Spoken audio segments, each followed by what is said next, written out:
गौरववंतु गुजरात खिलतु खिलतु घमिरवंतु गुजरात આપણું गौरववंतु गुजरात खिलतु घमिरवंतु गुजरात विध विध उपलब्धिनी गाथा गाઈએ विध विध उपलब्धिनी गाथा गाઈએ गाઈએ गुजरात गाथा गुजरात गाथा गाઈએ गुजरात गाथा गुजरात गाथा।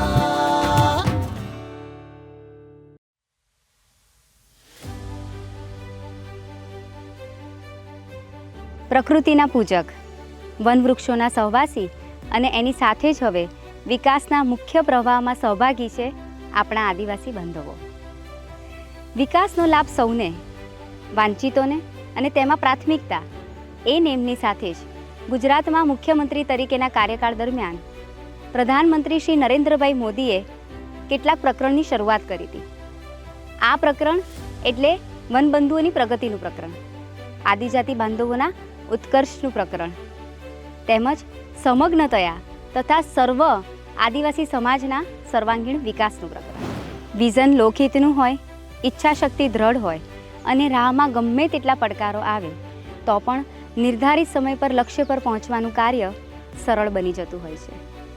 આપણા વડાપ્રધાન શ્રી નરેન્દ્રભાઈ મોદીની દ્રઢ ઈચ્છાશક્તિ અને આદિજાતિ બાંધવોના ઉત્થાનના વિઝનના કારણે સમગ્ર આદિવાસી સમુદાયમાં એક વિકાસનો નવો સૂર્યોદય થયો છે અને આ સૂર્યના પ્રકાશથી ઉજળું બની રહ્યું છે આદિવાસી બાંધવોનું જીવન. છેલ્લા 2.5 દાયકામાં આદિવાસી બાંધવોના સર્વાંગીણ વિકાસ માટે તેમજ તેમના જીવન ધોરણનું સ્તર ઊંચું લાવવાના ઉદ્દેશ્ય સાથે ગુજરાતમાં પરિણામલક્ષી કાર્યક્રમો, અભિયાનો અને યોજનાઓ થકી સઘન પ્રયાસો થયા છે. આર્થિક, સામાજિક અને શૈક્ષણિક સદ્ધરતા સાથે આદિવાસી બાંધવોના માનસમાં ગૌરવની અનુભૂતિ થઈ રહી છે. તેમના મનમાં આત્મવિશ્વાસ વધી રહ્યો છે અને તેમના જીવનમાં સકારાત્મક બદલાવ પણ આવી રહ્યા છે. પાયાની માળખાગત સુવિધાથી લઈને વિજ્ઞાન પ્રવાહની શાળાઓ આજે ગુજરાતના આદિવાસી જિલ્લાઓની હકીકત બની છે.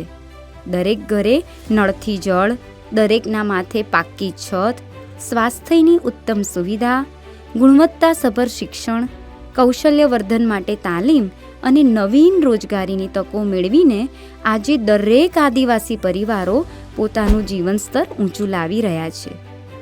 આદર્શ નિવાસી શાળા, એકલવ્ય મોડેલ સ્કૂલ તથા બિરસા મુંડા જ્ઞાનશક્તિ રેસિડેન્શિયલ સ્કૂલ જેવા પ્રકલ્પોના પરિણામે આદિવાસી બાળકોના સાક્ષરતા દરમાં વધારો અને ડ્રોપઆઉટ રેશિયોમાં નોંધપાત્ર ઘટાડો નોંધાયો છે. પૂર્વ એસએસસી શિષ્યવૃત્તિ, પ્રી મેટ્રિક શિષ્યવૃત્તિ, વિદ્યા સાધના યોજના, પોસ્ટ મેટ્રિક શિષ્યવૃત્તિ તથા ટેલેન્ટ પુલ સ્કૂલ વાઉચર યોજના જેવી વિવિધ શૈક્ષણિક યોજનાઓનો લાભ અનેક વનબંધુ વિદ્યાર્થીઓ મેળવી રહ્યા છે. નારી કેન્દ્રો, હાટ બજારો, સ્વસહાય જૂથોના નિર્માણ જેવા વિવિધ પગલાંએ ગુજરાતની આદિવાસી બહેનોને આત્મનિર્ભર અને સમય સાથે કદમ મિલાવતી કરી છે. આદિવાસી બાંધવો સરકારની અનેકવિધ યોજના સાથવારે ભણી ગણીને પોતાની વિકાસ યાત્રા શરૂ કરી શક્યા છે. ગુજરાતના આદિવાસી બંધુઓ વિવિધ વ્યવસાયો સાથે જોડાયેલા છે, પરંતુ પ્રકૃતિના પૂજક સમાન એવા આદિવાસી બાંધવો મુખ્યત્વે ખેતી અને પશુપાલન સાથે પોતાનું જોડાણ વધારે રાખે છે. આ વાતને ધ્યાનમાં રાખીને પ્રધાનમંત્રી શ્રી નરેન્દ્રભાઈ મોદીએ કૃષિ ક્ષેત્રે આદિવાસી બંધુઓની પ્રગતિ થાય તે માટે વિવિધ યોજનાઓને કાર્યરત કરી અને અભિયાનો પણ શરૂ કર્યા હતા. ખેડૂતોને ખેતી ક્ષેત્રે ઘર બેઠા જ સાચી માહિતી અને માર્ગદર્શન મળી રહે તે માટે કૃષિ મેળાઓની શરૂઆત કરી. પ્રધાનમંત્રી શ્રી નરેન્દ્રભાઈ મોદીએ પોતાના મુખ્યમંત્રી તરીકેના કાર્યકાળ દરમિયાન પ્રવાસ કરીને ખેડૂતોને પાણીના એક એક ટીપાનું આહ્વાન કરવાનું અને જળ સંચય વ્યવસ્થાપનનું કાર્ય શરૂ કર્યું અને આ યોજનાને અવિરતપણે આગળ વધારી રહી છે મુખ્યમંત્રી શ્રી ભૂપેન્દ્રભાઈ પટેલના નેજા હેઠળની રાજ્ય સરકાર. પ્રવાસન સ્થળોના વિકાસથી સ્થાનિક યુવાનોને રોજગારીના અવસર મળશે. ગૃહ ઉદ્યોગ અને આદિવાસી હસ્તકલા કારીગરીની વસ્તુઓના વેચાણને પણ વેગ મળશે. આ આખા ટ્રાઇબલ બેલ્ટમાં આર્થિક ઉન્નતિ સાથે પ્રવાસન વિકાસની ઇકોસિસ્ટમ ઊભી થઈ જઈ રહી છે. પાણી માટે ગુજરાતમાં આદરણીય વડાપ્રધાન શ્રી નરેન્દ્રભાઈ મોદીના દ્રષ્ટિવંત નેતૃત્વમાં પાણીદાર આયોજન થયું છે. તાપી અને નર્મદા જિલ્લામાં રૂપિયા 300 કરોડનો જે પ્રોજેક્ટ હાથ ધરાવવાનો છે તેનો કાર્યારંભ આજે થવાનો છે. આદિવાસી વિસ્તારના અંતરિયાળ ગામોમાં પણ પાણી પહોંચાડવા અમારી ડબલ એન્જિન સરકારે અનેક આયામો પાર પાડ્યા છે. આદરણીય વડાપ્રધાન શ્રી નરેન્દ્રભાઈ મોદીએ મુખ્યમંત્રી તરીકે વનબંધુ વિસ્તારમાં ઉદવહન પદ્ધતિ આધારિત સિંચાઈ વ્યવસ્થા વિકસાવી અને પાણીને નીચેથી ઉપર ખેંચી લાવી ઉપરવાસમાં પાણી પહોંચાડ્યું છે. આજે ગુજરાતમાં પાણીના સંચય, ખેતીમાં ટપક સિંચાઈ, નર્મદાના પાણીનું કુશળ વ્યવસ્થાપન, તળાવોની સુધારણા, ખેતરોમાં ખેત તલાવડીઓનું નિર્માણ, કાંપ નિવારણ તેમજ સપાટી પરના સ્ત્રોતો આધારિત પાણી પુરવઠા યોજનાઓના સફળ આયોજન અને અમલીકરણ થકી અગ્રીમ કાર્યો થઈ રહ્યા છે. ત્યારે ગુજરાતમાં આદિજાતિના ખેડૂતો આજે બિયારણ, ખાતરની સહાય સાથે આધુનિક ખેતી માટે વાવણી અંગેની તાલીમ, સિંચાઈ માટેની સહાય તેમજ નવા સાધનો માટે આર્થિક લાભ મેળવી રહ્યા છે. જળ સંચયના મહાયજ્ઞ સમાન સુજલામ સુફલામ જળ અભિયાન થકી આદિવાસી વિસ્તારોમાં સુભગ પરિણામો મળ્યા છે. ચેકડેમ, તળાવના કાપથી ખેતરોની ફળદ્રુપતામાં વધારો, તળાવની સંગ્રહ ક્ષમતામાં વધારો, મનરેગા દ્વારા વધુ રોજગારી જેવા અનેક લાભ આ અભિયાનની ફળશ્રુતિ છે. વર્ષ 2024માં આયોજિત આ અભિયાનના 7મા સંસ્કરણ અંતર્ગત રાજ્યમાં પાણીની સંગ્રહ ક્ષમતામાં કુલ 11,523 લાખ ઘનફૂટનો વધારો થયો છે. આદિવાસી દાહોદ જિલ્લામાં કુલ 7 મુખ્ય સિંચાઈ યોજનાઓથી સિંચાઈ થાય છે, જેમાં મધ્યમ પ્રકારમાં જળાશયો તેમજ નાની નાની સિંચાઈ યોજનામાં તળાવોનો સમાવેશ થાય છે. વર્ષ 2024માં સુજલામ સુફલામ જળ અભિયાન હેઠળ દાહોદ જિલ્લામાં ગ્રામ વિકાસ એજન્સી દ્વારા ચેકડેમ અને તળાવો ઊંડા કરવા, કેનાલ સફાઈ, ખેત તલાવડી તેમજ માટીપાડા જેવા 900થી વધુ કાર્યો, વન વિભાગ દ્વારા વન તલાવડી તેમજ પર્કોલેશન ટેન્ક જેવા 45 જેટલા કાર્યો, વોટરશેડ વિભાગ દ્વારા નવીન ચેક વોલના 45થી વધુ કાર્યો, રાજ્ય સિંચાઈ વિભાગ દાહોદ લોક ભાગીદારીથી તળાવો ઊંડા કરવા, ચેકડેમ તેમજ જળાશય ડિસલ્ટિંગ જેવા કુલ 150 જેટલા કાર્યો ઉપરાંત પંચાયત સિંચાઈ વિભાગ દાહોદ દ્વારા ચેકડેમ રિપેરિંગ, તળાવો તેમજ અનુશ્રવણ તળાવ ઊંડા કરવા જેવા કુલ 110થી વધુ કાર્યોની કામગીરી મળીને કુલ 1,254 કામો કરવામાં આવ્યા છે. ગત 5 વર્ષમાં દાહોદ જિલ્લાના અલગ અલગ તાલુકાઓમાં 15 જેટલા નવીન તળાવો, 18 તળાવોમાં રિપેરિંગ કાર્ય પૂર્ણ કરવામાં આવ્યું છે તેમજ 33 જેટલા તળાવોની કામગીરી કરવામાં આવેલી છે. આ ઉપરાંત સુજલામ સુફલામ યોજના હેઠળ દાહોદમાં 722 જેટલા તળાવોને ઊંડા કરી 295 ચેકડેમોમાં રિપેરિંગ કાર્ય પૂર્ણ થતાં અંદાજિત આશરે 2370 લાખ ઘનફૂટ પાણીના સંગ્રહમાં વધારો નોંધાયો છે. સુજલામ સુફલામ જળ અભિયાન દ્વારા કરવામાં આવતી કામગીરીના ફળ સ્વરૂપ પાણીના સંગ્રહમાં વધારો થવાથી ભૂગર્ભ જળસ્તર ઊંચા આવ્યા છે.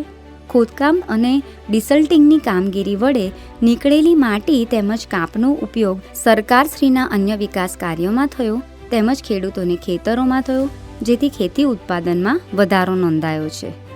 હું ઉદ્વહન સિંચાઈ યોજના જૂની કચરીનો લાભાર્થી ખેડૂત છું ને લાભાર્થી ખેડૂત તરીકે મારે અહીંયા 2009-10ની અંદર જ્યારે આ યોજના આવી ત્યારે આ યોજનાની અંદર પ્રથમ અમે તો છે ને વરસાદ આધારિત જ ખેતી કરતા હતા, પણ અત્યારે છે ને અમને આ જે યોજના મારફતે અમને પાણી આપ્યું ત્યારે અમે 3 પાક કરતા થઈ ગયા છે. એટલે અમને અત્યારે અમારા આવકની અંદર બી થોડોક વધારો થયો છે અને અમારા શિક્ષણમાં જ્યારે અમારા છોકરાઓને લઈને અમે બહાર ગામ મજૂરીએ જતા હતા તે અત્યારે અમને સ્થળાંતર કરતા બંધ થઈ ગયા છે અને સરકારશ્રીની જે યોજના છે એના મારફતે અમને આ 3 પાક કરતા થઈ ગયા છે. એટલે અમે સ્થાનિક અત્યારે અહીંયા પોતે રોજગાર મેળવીએ છીએ. વત્તા શિક્ષણની અંદર, સ્વાસ્થ્યની અંદર અને આવકની અંદર જે અમારો વૃદ્ધિ થવી જોઈતી હતી એ વૃદ્ધિ અત્યારે થાય છે. અને આ યોજના મારફતે અમે 3 પાક લઈએ છીએ, જેવા કે અત્યારે ચોમાસાની અંદર અમે ડાંગરનો પાક લઈએ છીએ, પછી શિયાળાની અંદર અમે મકાઈ અને ઘઉંનો પાક લઈએ છીએ અને ઉનાળાની અંદર અમે મગફળીનો પાક લઈએ છીએ. એટલે આ 3 પાક મારફતે અમારી જીવન નિર્વાહ સારી પેઠે ચાલે છે. અને આ યોજનાથી અમને ઘણો મોટો ફાયદો છે. અને આ ફાયદા થકી આ યોજના મારફતે મારા કમાન્ડની અંદર 182 હેક્ટર જેટલી જમીનો આવેલી છે. અને 182 હેક્ટર જમીનની અંદર મારા કમાન્ડમાં એટલે મારા આ જે એરિયો છે એમાં 250 ખેડૂતો જેટલા આવેલા છે.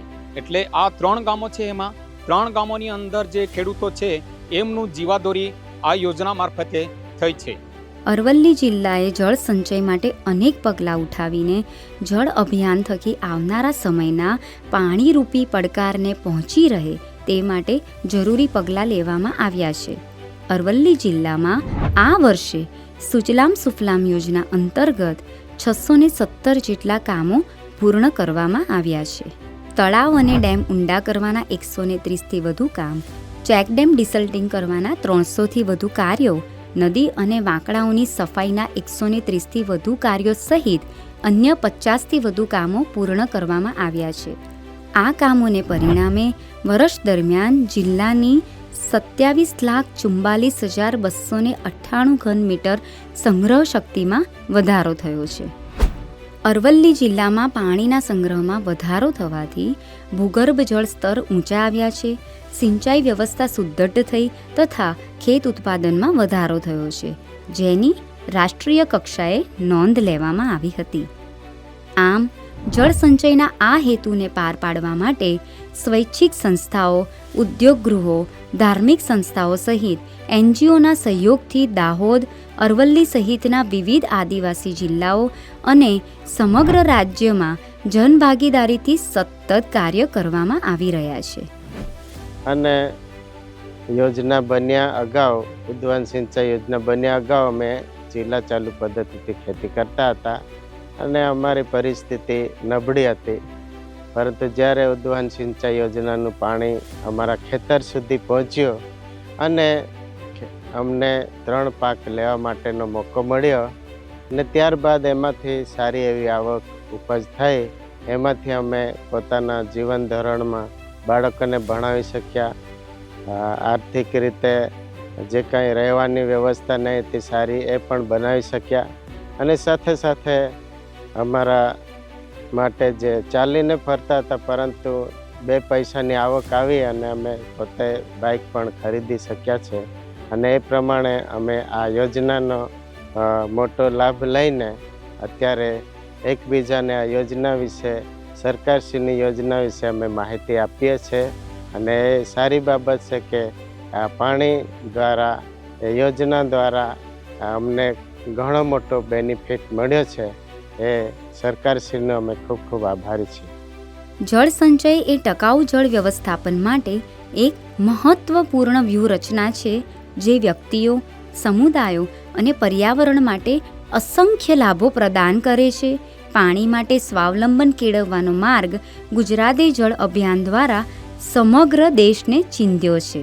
પાણીના સ્ત્રોતની જાળવણી અને યોગ્ય વ્યવસ્થાપન થકી જળ સંચય ક્ષેત્રે ગુજરાતે આગવો રાહ કંડાર્યો છે.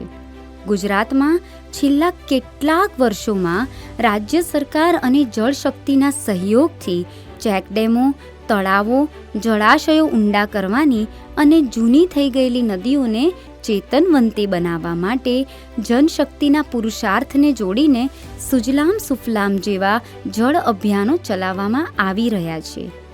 રાજ્ય સરકાર દ્વારા ભૂતકાળમાં જ્યાં પાણી પહોંચવું અસંભવ હતું તેવા દુર્ગમ વિસ્તારોમાં પણ નલ સે જલ યોજના થકી ઘરે ઘરે પાણી પહોંચતું કર્યું છે. તેમજ જરૂર પડી ત્યાં ઉદ્વહન કરીને પણ આદિવાસી વિસ્તારોમાં સિંચાઈનું પાણી ખેતરો સુધી પહોંચાડી ખેડૂતોને 3 પાક લેતા કર્યા છે. આદિવાસી વિસ્તારમાં મુખ્યત્વે મકાઈ અને જુવારના પાકો લેવામાં આવતા, જેમાં હવે કપાસ, ડાંગર, વટાણા, ટામેટા, કેળા, ચણા, મગફળી જેવા પાકો ઉપરાંત બાગાયતી પાકો અને ફૂલોની ખેતી પણ કરતા થયા છે. જે વાતનું ઉત્તમ ઉદાહરણ છે પાણી પુરવઠા ઇજનેરી કૌશલ્યની અજાયબી એવી મધુબન ડેમ આધારિત એસ્ટ્રોલ જૂથ યોજના. નેવાના પાણીને મોભે ચડાવવાની વડાપ્રધાન શ્રીની દ્રઢ ઈચ્છાશક્તિને કારણે આજે ડુંગરાળ પ્રદેશોમાં પણ પાણી પહોંચાડવાનું ભગીરથ કાર્ય થયું છે.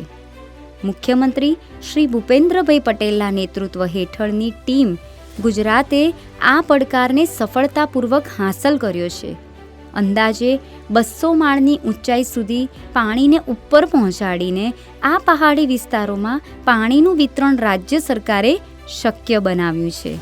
વડાપ્રધાનશ્રીએ આ પ્રોજેક્ટનું ખાતમુહૂર્ત કર્યું હતું અને એમના દ્વારા પ્રોજેક્ટ જન સમર્પિત થતાં વલસાડ જિલ્લાના પહાડી અંતરિયાળ ધરમપુર અને કપરડા વિસ્તારોના 1800 ફૂટ ઉપર વસેલા 174 ગામડાઓ અને 1028 ફળિયાઓમાં રહેતા 4 લાખથી વધુ લોકોને સ્પર્શી રહી છે.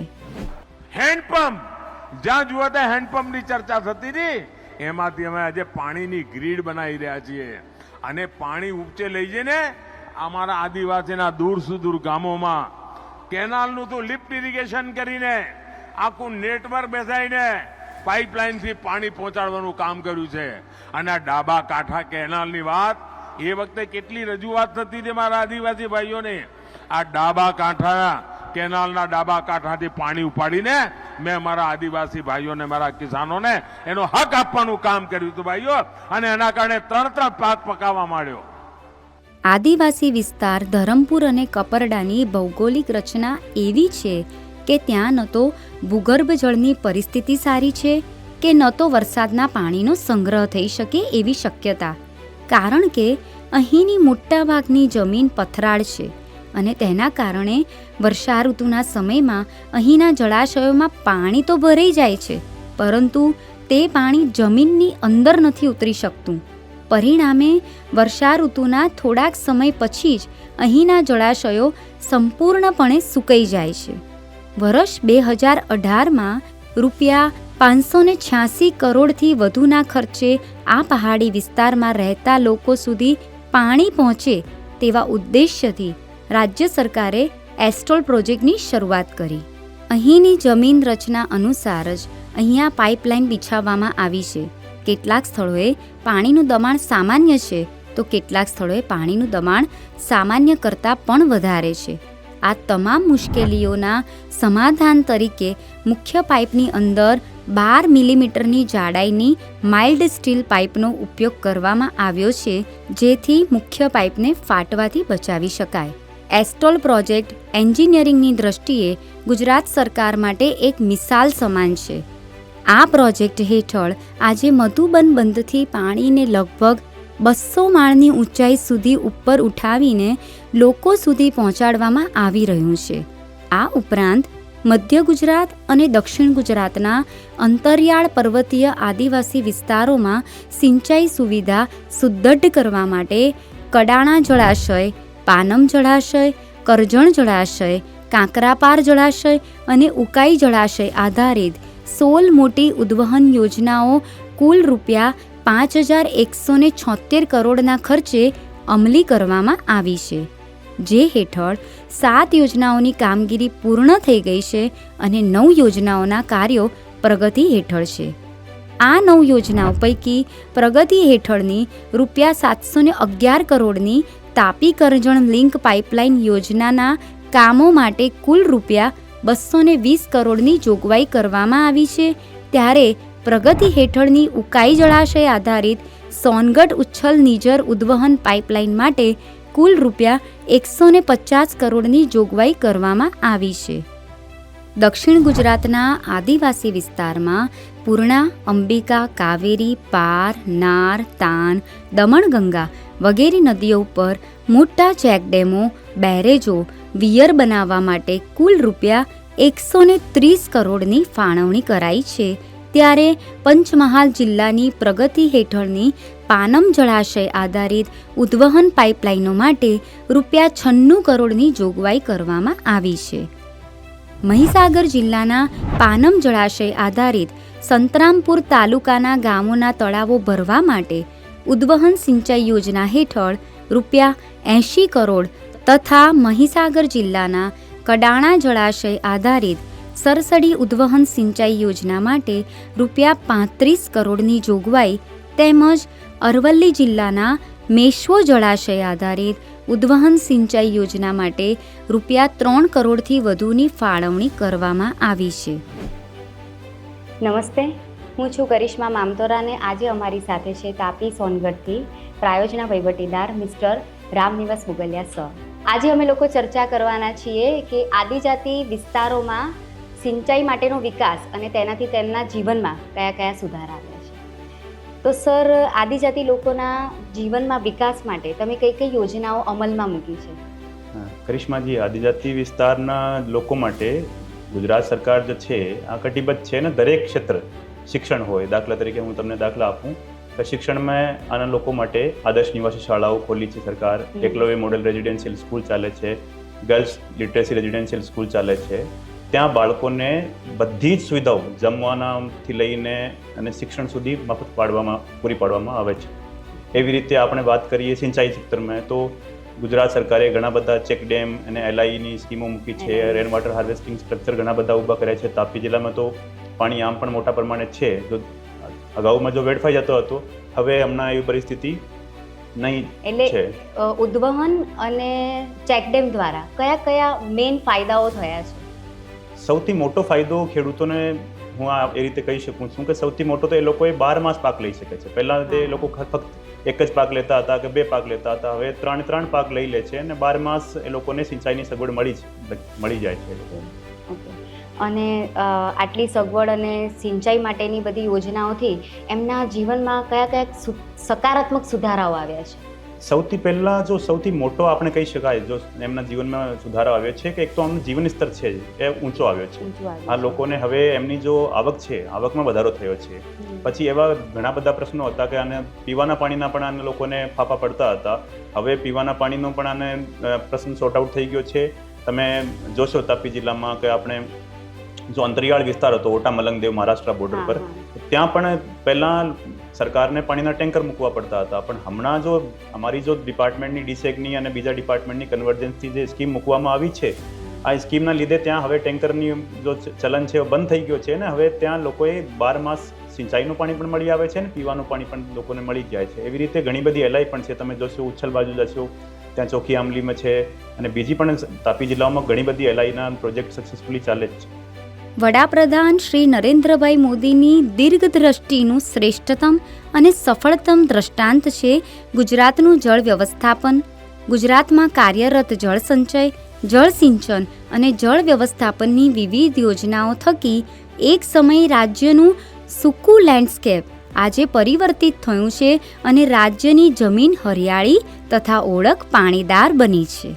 આ પરિવર્તનનો લાભ સર્વને મળે અને આદિવાસી ખેડૂતો તેનાથી વંચિત ન રહી જાય તે માટે રાજ્ય સરકાર દ્વારા વિશેષ કાળજી લેવામાં આવી રહી છે. વિવિધ યોજનાઓ અને આયોજનો તેમના સુધી પહોંચે તે માટે રાજ્ય સરકાર તત્પર છે અને જેનાથી ખેડૂતોને સિંચાઈ ખાતે સુદૃઢ સુવિધાઓ પ્રાપ્ત થઈ છે. ઉત્પાદનમાં વધારો કરી આર્થિક અને સામાજિક દ્રષ્ટિએ તેમના વિકાસના દ્વાર ખોલવા માટે તેઓ સ્વાવલંબી બન્યા છે. આદિવાસી ખેડૂતો માટે વરદાન સમાન ગુજરાતનું સફળ જળ અભિયાન. આપણું ગૌરવવંતું ગુજરાત, ખીલતું ખમીરવંતું ગુજરાત. આપણું ગૌરવવંતું ગુજરાત, ખીલતું ખમીરવંતું ગુજરાત. વિવિધ ઉપલબ્ધિની ગાથા ગાઈએ, વિવિધ ઉપલબ્ધિની ગાથા ગાઈએ ગુજરાત.